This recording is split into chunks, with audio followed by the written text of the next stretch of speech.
Well, ladies and gentlemen, take a look at this. See how much more quiet that is? This is a brand new alternator. I walked to go get this. I'm starting to question my life choices. Anyways, let's put this thing in. Call it a day, shall we?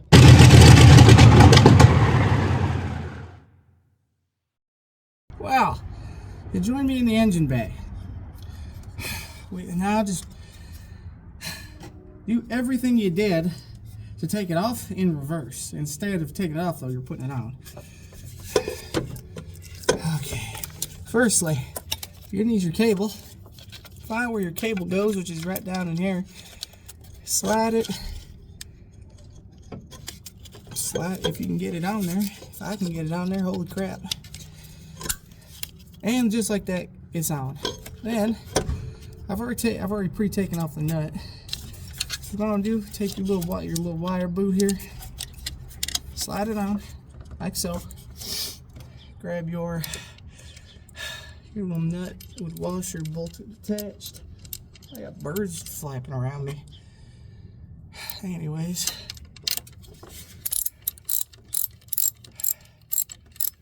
tighten her all the way back down, and then re-put the boot on it.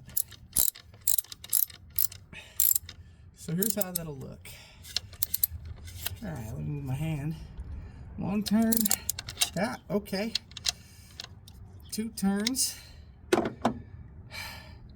Then take your boot. That's why there's a boot on it, so you don't obviously get zapped. Let's see.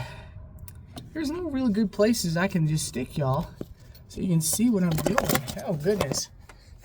You'll rejoin me in a second. Okay, now that debacle's over, let's see. Now time to recenter that thing in there. Sometimes it's best to just get one side in first, then do the other. Because it's a pain trying to flex it in on there. Okay, that's one side in. That went almost right in. Come on now. Now I'm gonna take one of my studs, try and fish it through there. See just how aligned we can get her. Pick up my recording device here. All right, so right underneath here, see that bolt? That's the stud you took out earlier. Just put it back in. All I'm doing is just I pick up my phone to try and show you guys what's going on. Lo and behold, I can't actually wrench like this. So bear with me as I adjust this real fast. There we go. Okay, I know my fist is right in the way, but once it feels like it's tight, it's probably tight. I would never, here's my fingers, never ever put Loctite on those. Why? This is a mechanical part. It will fail at some point. That being said, if you put Loctite on it and then you go to take it off, guess what's not coming off? That. Come on now. Trying to get this thing to take this. Definitely a virtue. Patience is a virtue kind of a deal here.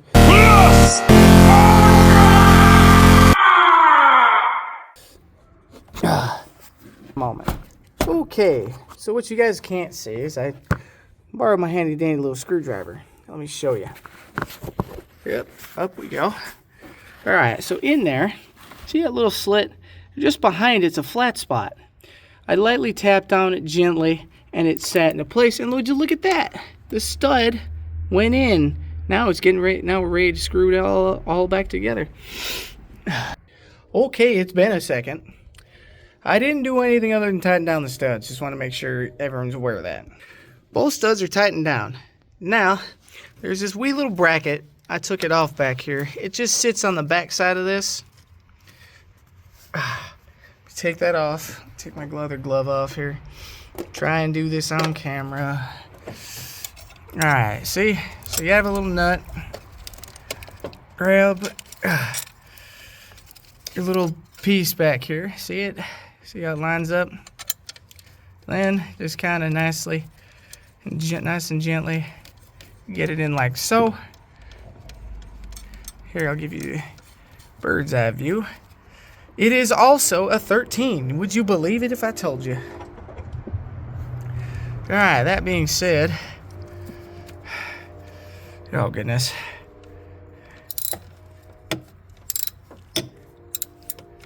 This is so much harder to do one-handed. That's what she said. Anyways, once it starts to tighten up, make sure it's good and tight. You don't want none of this stuff coming off, but you don't want it so tight you can't take it back off if you need to. Okay, so that practically wraps up that portion. Now, if you remember correctly, you disconnected your serpentine belt, so that's why you walked to O'Reilly's instead of having fun. But that being said, and my neighbor's home. Not a fan of him, but oh well. Just make sure all your belts and stuff are lined up, and I'll show you what that looks like in a minute. All right, you've rejoined me. Now, what you're making sure is that your belt isn't sitting on a lip. So if you look here, belt's kind of on a lip there. Kind of, but it's also right snug in each of those grooves, so that's fine. Also, you're making sure that this, when it meets on this side, isn't off center. And you're just checking along, make sure all that stuff is good. And if it is, you're ready to fire it up. So let's do that. Let's sit you guys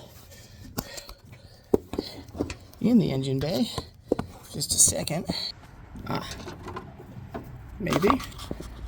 Too short.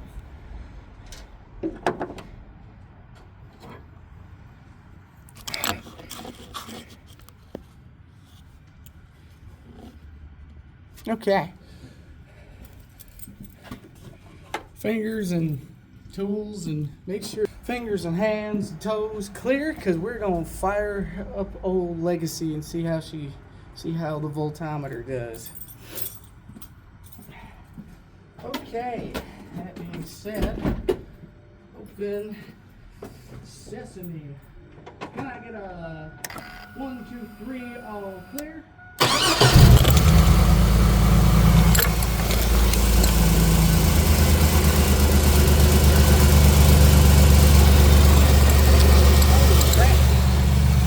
Oh, it looks like y'all went for a ride.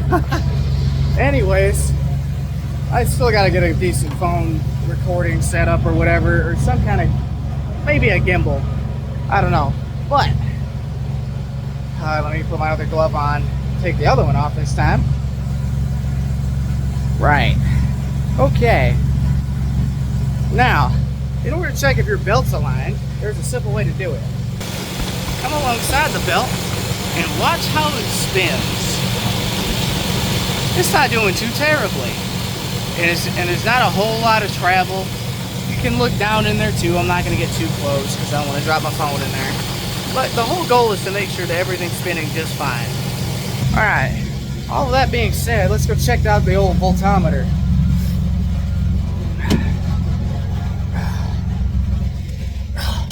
Okay, let me turn on the lights on the dash here. Alright, okay. See that? Yeah, I know that's on. I have to clear that check engine code. But you see that there? 14.4. That's what an alternator should read. Now, let me swap hands. Let me swap my hands out here. Turn on my AC, my heat max. Lights on, brights on. See how that doesn't hardly move at all? That's what you want to see. If it starts dipping real low and it gets to like there, you might have an alternator issue. But if it stays up around here, you're good. That considered, it didn't take me all that long. Yeah, I had to walk to get my alternator. But it's functioning again. The alternator is critical, is what provides added power. Your battery is not unlimited. That just adds more power to it. Not in the sense, but it amplifies the current. All it does is an alternator is just a giant coil, and it takes all that power from the battery, 12 volts, and multiplies it, and then dumbs it down again for all the small electronics in your car. That being said, if it fails and you try to run your heat, I don't know, let's say there's a day coming up, this week in the Midwest where it's gonna be 10 degrees as the high and -8 as the low. Yikes! Ouch! Low, and you want to run your heat, and you're running your heat, your high beams, your radio's on full blast, and your alternator quits, it's gonna drink that battery up. It's gonna gone. But that being said, I'm tired, I'm cold, I'm gonna go inside and warm up. I hope this helps. I hope the Bose Garage Basics is proving useful. If it is, toss me a comment. If you have anything you want me to talk about, or just something you really would like to learn how to work on, that's something basic that everyone can do, I'd be more than happy to do it. Just put it in the comments. I'd be happy to make it happen. But that's all for now. I'll keep you guys posted. Stay safe and stay warm. Unless you're somewhere that's warm, then get cold.